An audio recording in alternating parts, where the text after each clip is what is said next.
ಪ್ರಿಯರೇ, ದಿನದ ಬದುಕಿಗೊಂದು ಕ್ರಿಸ್ತನ ಈ ದನಿ ನಮ್ಮೆಲ್ಲರಿಗೂ ಪ್ರೇರಣೆಯಾಗಲಿ.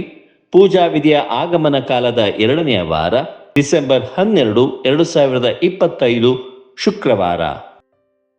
ಸಂತ ಮತ್ತಾಯನು ಬರೆದ ಪವಿತ್ರ ಶುಭ ಸಂದೇಶದಿಂದ ವಾಚನ, 11ನೇ ಅಧ್ಯಾಯ, 16ರಿಂದ 19ರವರೆಗಿನ ವಚನಗಳು. ಆ ಕಾಲದಲ್ಲಿ ಯೇಸು ಜನಸಮೂಹವನ್ನು ಉದ್ದೇಶಿಸಿ ಹೀಗೆಂದರು: ಈ ಪೀಳಿಗೆಯನ್ನು ನಾನು ಯಾರಿಗೆ ಹೋಲಿಸಲಿ?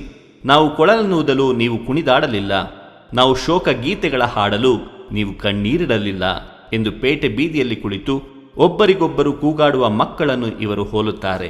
ಏಕೆಂದರೆ ಯೋವಾನನು ಬಂದನು, ಅವನು ಅನ್ನ ಪಾನೀಯವನ್ನು ಸೇವಿಸಲಿಲ್ಲ, ಅದಕ್ಕೆ ಇವನಿಗೆ ದೆವ್ವ ಹಿಡಿದಿದೆ ಎಂದರು.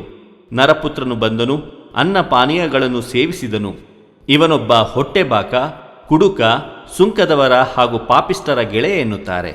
ಆದರೆ ದೈವಜ್ಞಾನವೇ ನಿಜವಾದ ಜ್ಞಾನವೆಂದು ಅದರ ಕಾರ್ಯಗಳಿಂದಲೇ ಸಮರ್ಥಿಸಲಾಗುತ್ತದೆ ಎಂದರು. ಪ್ರಭುವಿನ ಶುಭ ಸಂದೇಶ. ಕ್ರಿಸ್ತರೇ ನಿಮಗೆ ಸ್ತುತಿ ಸಲ್ಲಲಿ. ಚಿಂತನೆ: ದೈವಜ್ಞಾನವೇ ನಿಜವಾದ ಜ್ಞಾನವೆಂದು ಅರಿತು ಅದರಂತೆ ಮುನ್ನಡೆಯೋಣ.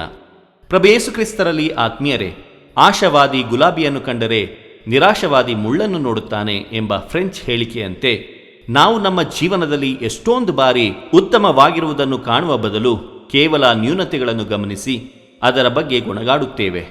ಇಂದು ತಂದೆ ದೇವರು ನಮಗೆ ಉತ್ತಮವಾದ ಯೋಚನೆ ಹಾಗೂ ಸತ್ಯತೆಯ ಹಾದಿಯಲ್ಲಿ ನಡೆಯಲು ಕರೆ ನೀಡುತ್ತಿದ್ದಾರೆ. ನಾವು ಉನ್ನತ ಮಟ್ಟಕ್ಕೆ ಏರಲು ಯಾರಾದರೂ ಒಂದು ನಿರ್ದಿಷ್ಟ ಕಾರ್ಯವನ್ನು ಹೇಳಿದರೆ ಅದನ್ನು ನಾವು ಬಲು ಬೇಗನೆ ನೆರವೇರಿಸಲು ಮುಂದಾಗುತ್ತೇವೆ. ಹಾಗಾದರೆ ತಂದೆ ದೇವರು ನಮ್ಮ ಜೀವೋದ್ಧಾರಕರಾಗಿದ್ದಾರೆ. ನಾವು ಜೀವನದಲ್ಲಿ ಸುಖ, ಶಾಂತಿ, ನೆಮ್ಮದಿಯನ್ನು ಹೊಂದಬೇಕಾದರೆ ದೇವರ ಆಜ್ಞೆಗಳನ್ನು ಪಾಲಿಸಬೇಕೆಂದು ತಿಳಿಸುತ್ತಿದ್ದಾರೆ. ಅವರ ಚಿತ್ತದಂತೆ ಅವರ ಆಜ್ಞೆಗೆ ಅನುಸಾರವಾಗಿ ನಡೆದರೆ ನಮಗೆ ಜೀವೋದ್ಧಾರ ದೊರಕುವುದು. ನಾವು ಸಾಗುತ್ತಿರುವ ಅಡ್ಡದಾರಿಯನ್ನು ಬಿಟ್ಟು ಪ್ರಾಪಂಚಿಕ ಜ್ಞಾನಕ್ಕಾಗಿ ತವಕ ಪಡದೆ ಇಂದಿನ ಶುಭ ಸಂದೇಶದಲ್ಲಿ ಆಲಿಸಿದಂತೆ ದೈವಜ್ಞಾನವೇ ನಿಜವಾದ ಜ್ಞಾನವೆಂದು ಅರಿತು ಅದರಂತೆ ಮುನ್ನಡೆಯೋಣವೇ? ಇದು ದನಿ ಮಾಧ್ಯಮವನೆಯ ಕೊಡುಗೆ. ಧ್ವನಿ ವಂದನೆಯ ಸ್ವಾಮಿ ಶಾಂತಕುಮಾರ್ ಜೆ, ಬೆಂಗಳೂರು ಮಹಾಧರ್ಮ ಕ್ಷೇತ್ರ. ಪ್ರಿಯರೇ, ಈ ಚಾನೆಲ್ ಅನ್ನು ಸಬ್ಸ್ಕ್ರೈಬ್ ಮಾಡಿ ಪ್ರತಿದಿನ ದೇವರ ವಾಕ್ಯವನ್ನು ಆಲಿಸುತ್ತಾ ಅದನ್ನು ಇತರರೊಂದಿಗೆ ಹಂಚಿಕೊಳ್ಳಲು ನಮಗೆ ನೆರವಾಗಿರಿ. ಧನ್ಯವಾದಗಳು.